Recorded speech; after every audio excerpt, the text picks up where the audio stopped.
Hello, Phil Newton England here again for another Crystal Maze review. And today we're going to be reviewing this. It's the Crystal Maze Challenge book, the ultimate play-at-home companion.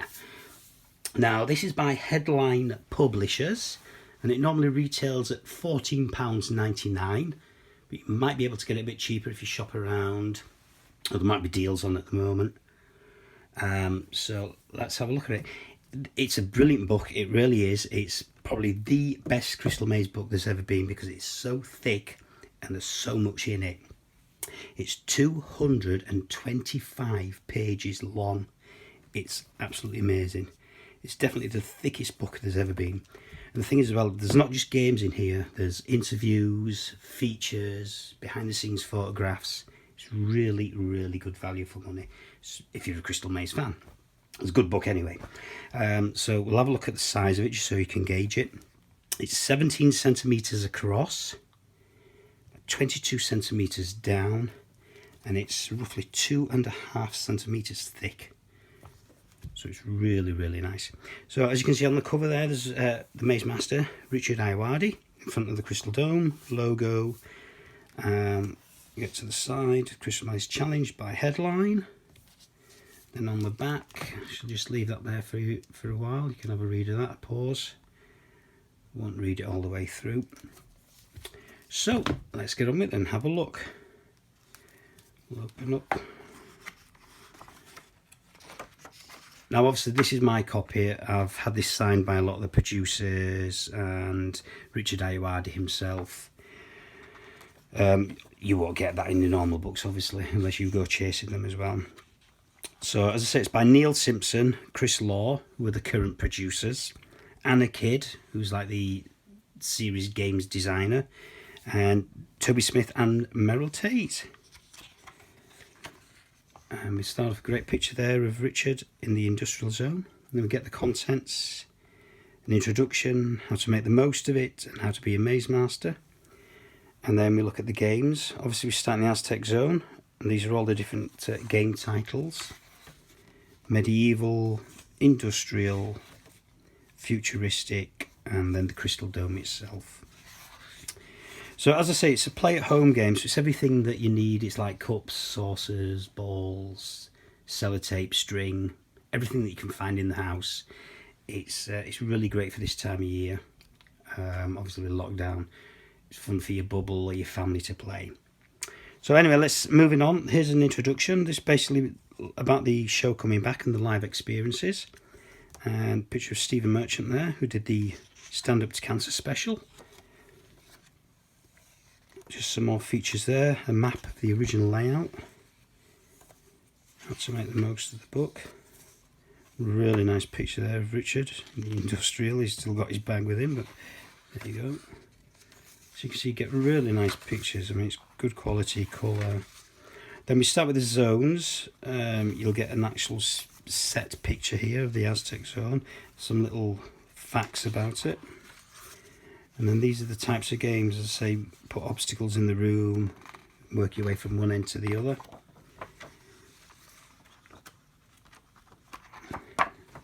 Different styles of puzzles, some out in the garden there. So it's all different things. There's some puzzles as well that are in the book, so you can sort of use that. You could even cross them over with a board game and play some of these with the board game if you've used all the games in there. So there you go. As I say, I won't go through it all, but you get a rough idea of what's in there. How to Build Your Own Maze by James Dillon. A little sort of tongue-in-cheek feature there.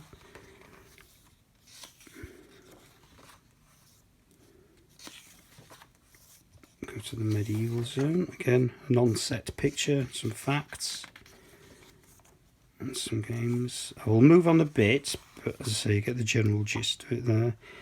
Now we have here, I've been marking some of the certain pages up. This is an interview with the original Maze Master, Richard O'Brien. And it is an all-new interview with him at the time the book was released.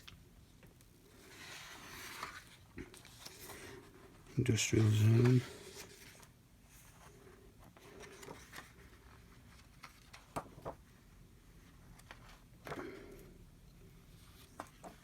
So you can see there's all, as I said, there's all different types of games. Just go to the next marker page.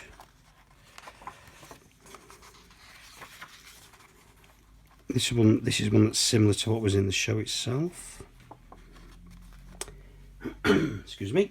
Now we have here, it's an interview with the original producers, Malcolm Hayworth, and director David G. Croft. And again, it's a really informative look at things that went on behind the scenes of the Crystal Maze, the casting of Richard O'Brien and Ed Tudor-Pole, and the Future Zone games. So it gives you an idea there was string, it's like lasers.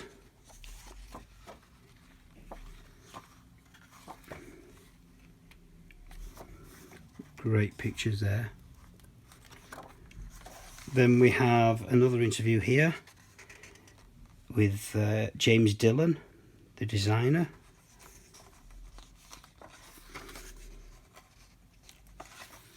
And then some fantastic behind the scenes photos here.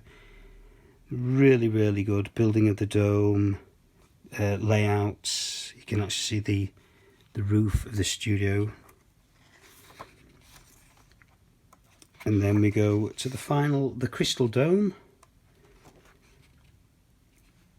And in this book, when you play the Crystal Dome, as you can see there, the object is to have gold and silver balloons, and depending on how many crystals you've won, you have to pop all the gold balloons. Obviously the team that pops the most gold is the winner. As you can also, as I said, cross this over with the board game. And I suppose you can still use the back of the board game for that, where there's the gold and silver tokens, and use that, because it'll be, I would imagine it's going to be pretty expensive using all those balloons. And then you get the answers in the back to the written puzzles. And there you go, an absolutely beautiful book. As I said, it is really good. It's good value for money. Obviously, my only little niggle with it is there isn't a picture of Ed Tudor-Pole in it. He's my favourite maze master. I mean, I love Richard O'Brien to bits, but Ed Tudor-Pole's my favourite. And although he is mentioned a few times in it, there isn't actually a picture of him. There's a picture of Richard O'Brien, Richard Ayoade and Stephen Merchant, but no Ed Tudor-Pole. But it's a small minor niggle, but other than that, it's a really good book. I do recommend it. So go out and buy one. Bye.